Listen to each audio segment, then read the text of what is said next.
ଚାଲନ୍ତୁ ଆଜି ଶୁଣିବା ଜହ୍ନମାମୁଁର ଆଉ ଗୋଟିଏ କାହାଣୀ, ଚାକିରିର ମୂଲ୍ୟ। ସୁରେନ୍ଦ୍ରର ମା ବାପା ତାର ପିଲାକାଳୁ ମରିଯାଇଥିଲେ। ତାର ସଂସାରରେ ଖାଲି ଗୋଟିଏ ସାନ ଭାଇ ଥାଏ।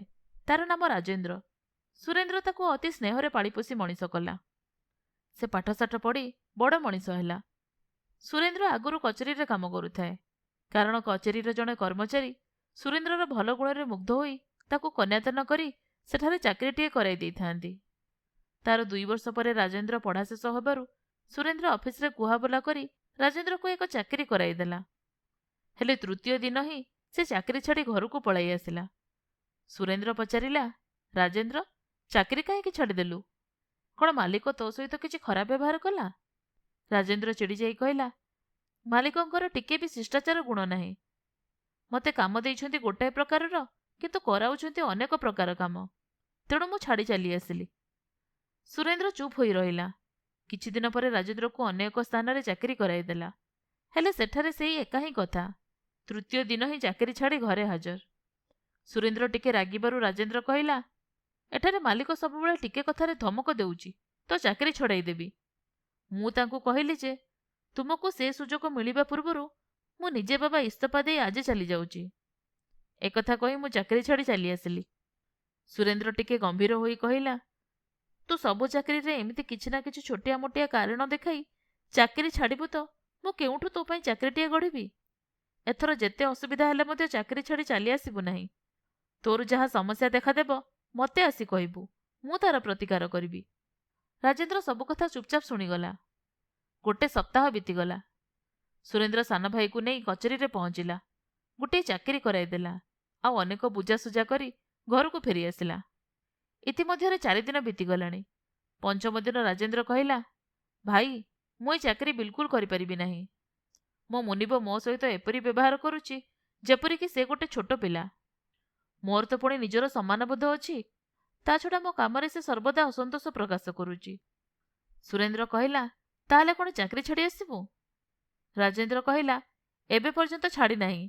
ତମେ କହିଥିଲ ନା ଚାକିରି ଛାଡ଼ିବା ପୂର୍ବରୁ ତୁମକୁ ଅସୁବିଧା ସବୁ କହିବି। ସୁରେନ୍ଦ୍ର ପଚାରିଲା, ଆଚ୍ଛା କହ, ଶେଷରେ ତୋର ଇଚ୍ଛା କ'ଣ? କି ପ୍ରକାର ଚାକିରି ଚାହୁଁ? ରାଜେନ୍ଦ୍ର କହିଲା, ମୁଁ ଏମିତି ସବୁ ବାଜେ ଲୋକଙ୍କ କଥା ଶୁଣି ମୋର ସମ୍ମାନକୁ ନଷ୍ଟ କରିବାକୁ ଚାହେଁ ନାହିଁ। ସୁରେନ୍ଦ୍ର କହିଲା, ଠିକ୍ ଅଛି, ତୋ ମନରେ ଯାହା ଭଲ ଭାବୁଛୁ ସେଇଆ କର। ଦିନେ ହଠାତ୍ ସୁରେନ୍ଦ୍ର ଶୁଖିଲା ଚେହେରା ନେଇ ଘରେ ପହଞ୍ଚିଲା।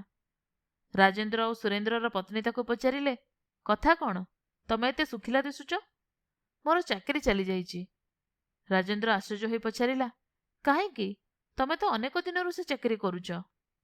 ସୁରେନ୍ଦ୍ର କହିଲା, ସେଥିପାଇଁ ତ ଏତେ ଦୁଃଖ। ଅନ୍ୟ ଚାକିରିର ସମ୍ଭାବନା ମଧ୍ୟ ନାହିଁ। କ୍ରମେ ପରିବାରର ଆଲୋକ ଅବସ୍ଥା ଖରାପ ହେବାରେ ଲାଗିଲା। ପ୍ରତ୍ୟେକ ଦିନର ଖର୍ଚ୍ଚ ଚଳାଇବା ମୁସ୍କିଲ ହୋଇପଡ଼ିଲା। ସମସ୍ତେ ବ୍ୟସ୍ତ ହୋଇପଡ଼ିଲେ, ବିଶେଷତଃ ରାଜେନ୍ଦ୍ର। ରାଜେନ୍ଦ୍ରକୁ ବେଶୀ ଖରାପ ଲାଗିଲା ଯେ ସେ 2-3ଟା ଚାକିରି ଅବଳୀଳା କ୍ରମେ ଛାଡ଼ି ଦେଇଛି। ସେ ଟିକେ କଷ୍ଟ ସହି ଚାକିରିରେ ଥିଲେ ଏବେ ପରିବାରର ଅବସ୍ଥା ଏତେ ଖରାପ ହୋଇନଥାନ୍ତା। ଏବେ ଚାକିରି କରିବାକୁ ଚାହିଁଲେ ମଧ୍ୟ ଚାକିରି ମିଳିବ ନାହିଁ। ଏବେ ଯେପରି ହେଲେ କିଛି ବ୍ୟବସ୍ଥା କରିବାକୁ ହେବ। ଏକଥା ସବୁ ବିଚାର କରି ସେ ତାର ବଡ଼ ଭାଇକୁ କହିଲା। ସାନ ଭାଇର ଏ ପରିବର୍ତ୍ତନ ଦେଖି ସେ ଖୁବ୍ ଖୁସି ହୋଇ କହିଲା, ତୁ ଯାଇ ପ୍ରଥମେ ଦେଖ ଏପର୍ଯ୍ୟନ୍ତ ଯଦି ଚାକିରିଟି ଖାଲି ଅଛି। ଏକଥା ଶୁଣି ରାଜେନ୍ଦ୍ର ଦୁଃଖ କରି କହିଲା, ମୁଁ ଚାକିରି ଛାଡ଼ି ଆସିବା ବେଳେ ଅଧିକାରୀଙ୍କ ସହିତ ଯେପରି ଝଗଡ଼ା କରି ଆସିଥିଲି, ତାପରେ କ'ଣ ଆଉ ସେ ସ୍ଥାନ ମୋ ପାଇଁ ଥିବ? କିଏ ଭାଗ୍ୟବାନ ବ୍ୟକ୍ତି ହୁଏତ ସେ ଚାକିରି ପାଇସାରିବଣି। ତଥାପି ଥରେ ବୁଝିଦେଖ। ଏକଥା କହି ସୁରେନ୍ଦ୍ର ତା ସାନ ଭାଇକୁ କଚେରୀ ପଠାଇଲା। ଚାକିରିଟା ସତକୁ ସତ ଏପର୍ଯ୍ୟନ୍ତ ଖାଲି ପଡ଼ିଛି। ବଡ଼ ଅଧିକାରୀ ପ୍ରଥମେ ରାଜେନ୍ଦ୍ର ଉପରେ ରାଗି ଉଠିଲେ, କିନ୍ତୁ ରାଜେନ୍ଦ୍ର ଶାନ୍ତ ଓ ଧୀର ଭାବରେ ଧୈର୍ଯ୍ୟର ସହ ସବୁ ସହ୍ୟ କଲା। ସେଥିରେ ଖୁସି ହୋଇ ଅଧିକାରୀ ତାକୁ ଚାକିରିଟି ପୁଣି ଦେଲେ। ଏଥର ଜୀବନରେ ପ୍ରଥମ ଥର ପାଇଁ ରାଜେନ୍ଦ୍ର ଚାକିରିର ମୂଲ୍ୟ ବୁଝିଲା। ସେ ଖୁବ୍ ଖୁସି ହୋଇ ବଡ଼ ଭାଇକୁ ସବୁ କଥା କହିଲା। ପରଦିନ ସୁରେନ୍ଦ୍ର ମଧ୍ୟ କଚେରୀ ଯିବାକୁ ଆରମ୍ଭ କଲା। ସେ କଥା ଦେଖି ରାଜେନ୍ଦ୍ର ଆଶ୍ଚର୍ଯ୍ୟ ହୋଇ କହିଲା, କ'ଣ ଭାଇ ତୁମକୁ ମଧ୍ୟ ଚାକିରି ମିଳିଗଲା?